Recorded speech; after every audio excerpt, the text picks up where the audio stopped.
नमस्कार मंडळी, आज आपण बनवणार आहोत चिकन कबाब बनवण्यासाठी मी इथे पाव किलो चिकन घेतलं आहे, एक अंडा घेतला आहे, गार्लिक जिंजर पेस्ट घेतली आहे, कबाब पावडर घेतली आहे, लाल तिखट घेतलं आहे आणि मीठ घेतलं आहे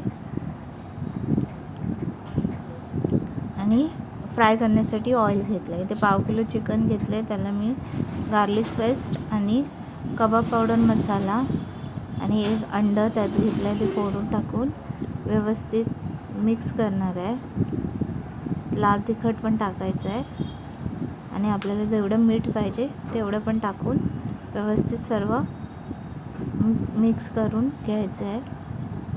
हे बघा, अशा प्रकारे मी व्यवस्थित सर्व मिक्स करून घेतलं आहे. आता ह्याच्यावर झाकण ठेवून आपण अर्धा तास याला असंच ठेवणार आहोत मॅरिनेशनला. आता आपण इकडे तेल कढईत गरम करायला ठेवलं आहे. हे अर्धा तास आपलं झालेलं आहे. बघू शकता किती छान मॅरिनेशन झालेलं आहे ते. आता आपण तेलात एक एक करून फ्राय करणार